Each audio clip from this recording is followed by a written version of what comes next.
Aliagas et Mathieu Verne, bonjour. Bonjour. Bienvenue à tous les deux dans le Buzz Média Orange du Figaro. Alors Nikos, vous lancez samedi soir, vous donnez le coup d'envoi de la saison 2 de The Voice sur TF1, dont je rappelle vous êtes le responsable des programmes de divertissement, jeux et variété, Mathieu. L'année dernière, The Voice, je rappelle quelques chiffres, c'est produit par Shine, 7,8 millions de téléspectateurs en moyenne ont suivi ce lancement, qui est un des plus grands lancements depuis une dizaine d'années sur TF1. Est-ce que vous conservez les mêmes ingrédients à succès sur la saison 2 de The Voice? Bon, on va conserver déjà ce qui a marché, c'est-à-dire l'idée, le concept, les coachs.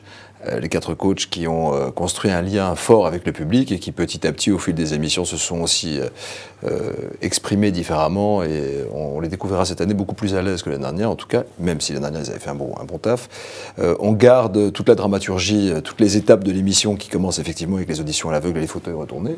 Ensuite les battles, petite nouveauté dans les battles mais qui a son sens et qui relance un petit peu la machine.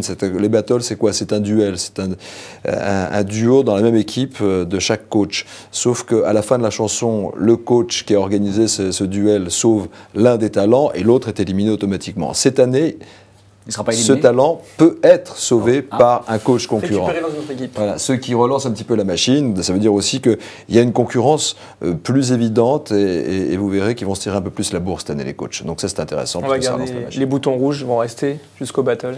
On va avoir encore ils peuvent les réutiliser sans le fauteuil qui tourne. Voilà. Mais c'est pas accessoire, c'est pas gadget, ça relance un petit peu la machine. Mais il y aura des invités aussi, les coachs auront des invités pour les aider à préparer les battles.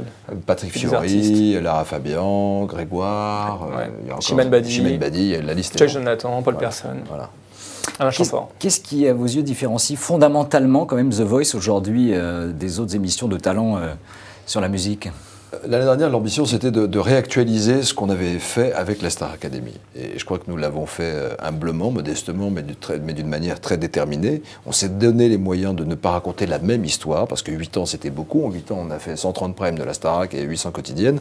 Donc l'idée, c'était d'arriver avec un produit nouveau, et puis une promesse qui sortait de ce qu'on avait vu. Et je crois qu'on l'a réussi l'année dernière, sans trop savoir d'ailleurs si ça allait marcher. Souvenez-vous, j'étais ici, et je suis toujours dans le même état d'esprit. C'est-à-dire que nous, on propose au public et c'est le public qui décide. Voilà. Puis on a les talents qui, je pense, se différencient des autres télécrochets. On a un casting de qualité, on n'a pas de casserole, on n'a que des bons talents.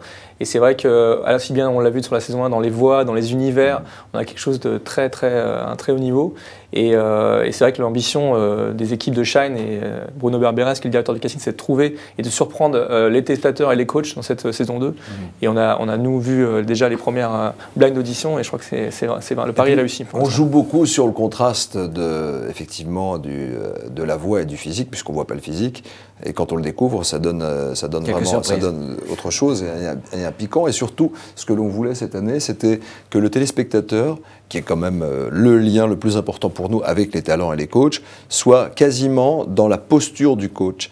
C'est-à-dire qu'on lui propose même dans la mise en scène... Prendre sa place. Ouais. On lui propose de prendre sa place sur Internet, on va peut-être vous expliquer comment on va le faire, mais surtout pendant l'émission. C'est-à-dire qu'on filme de telle sorte qu'il ne voit ni le talent, à peine ses pieds, et qu'il soit vraiment dans un état de... Voilà, qu'est-ce que tu aurais fait à la place de Florent Pagny ou de Jennifer? Tu aurais buzzé ou pas? C'est cette interactivité qui nous intéresse, et c'est aussi dans cette démarche, que ce soit sur les réseaux sociaux ou autres, que l'on veut garder le lien avec les téléspectateurs. Vous parlez justement d'Internet et du numérique, vous en profitez donc pour lancer MyTF1, une technologie que vous appelez...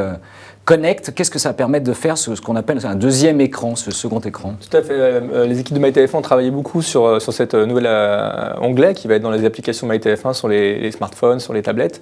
Et donc en fait, on va avoir donc une page complètement synchronisée avec la télé. Donc on regardera le programme, on aura notre tablette dans les mains et on pourra à la fois interagir sur les réseaux sociaux, regarder des extraits de l'émission passée ou des bonus exclusifs. Et il y a 2 nouveautés en fait qui sont notable, c'est-à-dire qu'il y a l'instant replay. Donc en fait, on a un bouton, si jamais on a adoré ce qui vient de se passer, un talent, et qu'on veut le faire partager à toute sa communauté, on appuie sur ce bouton et les 30 secondes qui viennent de se passer sont envoyées immédiatement à tous ses amis. On peut les partager sur Facebook ou Twitter, mais en plus avec une annotation et son point de vue personnel. Donc on essaie vraiment de garder, de construire cette proximité, cette interactivité, parce qu'on se rend compte que faire la télé c'est une chose, c'est effectivement notre corpus central, mais autour de cela, c'est la partager différemment, c'est encore autre chose. Et aujourd'hui, on s'est rendu compte que les gens regardent la télé et ils la commandent sur leur tablette directement. Donc on a besoin aussi de cette interactivité. Et ils participent. C'est vrai que l'année dernière, on avait plein de gens qui nous disaient, voilà, nous, on joue à savoir quel coach va se retourner, quel coach va être choisi par quel talent. Et il y a une application qui a été aussi créée par l'équipe de MyTF1 qui s'appelle 5e Coach. Soit le 5e coach de l'aventure. Voilà. Et donc en fait, on va pouvoir jouer à savoir est-ce que le talent qui vient de passer, est-ce qu'un coach va se retourner et quel coach finalement va être choisi par le talent, et ça donne des points et il y a un petit concours. Ouais, tu gagnes des cadeaux, une nuit d'amour avec Bertignac, ou un petit week-end avec Jennifer. Rendez-vous en Argentine avec Florent Pagny. Alors, on parlait des réseaux sociaux. Il y a une semaine, donc samedi dernier, l'Energy Music Awards, plus de 1,5 million, je crois, de tweets autour de l'émission, diffusée, je rappelle, sur TF1 Énergie. Est-ce que c'est un record à battre pour The Voice dès samedi ? Non, parce qu'on n'est pas dans la compétition. Oui, on ne savait même pas nos émissions. Faire ça, surtout. On ne savait pas que les NEMA allaient marcher à ce point sur les réseaux sociaux.